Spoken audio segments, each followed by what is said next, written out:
சென்னையில் பாரதிய ஜனதா பிரச்சார பொதுக்கூட்டம். இந்தியா கூட்டணிக்கு பதிலடி. நாட்டு மக்கள் தான் என் குடும்பம். பிரதமர் மோடி உருக்கமான பேச்சு.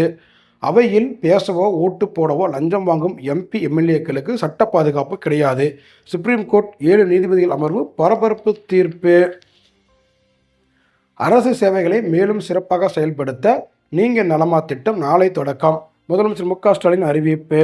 ஒரு சல்லிக்காசு கூட நிவாரண நிதி தராத பிரதமர் மோடியை பார்த்து தமிழக மக்கள் நிச்சயம் ஏமாற மாட்டார்கள். முதலமைச்சர் மு.க. ஸ்டாலின் பேச்சு.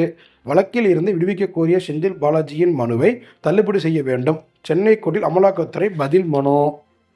தமிழகத்தில் தேர்தல் பணியில் 3.32 லட்சம் பணியாளர்கள். தலைமை தேர்தல் அதிகாரி தகவல். பாஜகவும் அதிமுகவும் தேர்தலுக்கு பின்னர் ஒட்டிக்கொள்ளும் ஸ்டிக்கர்கள். பெரும்பான்மை இந்து மக்களுக்கு பிரதமர் மோடி என்ன செய்தார்? கனிமொழி எம்பி கேள்வி. சத்தியமங்கலம் அருகே வயது முதிர்வால் கீழே விழுந்து உயிருக்கு போராடும் காட்டு யானை.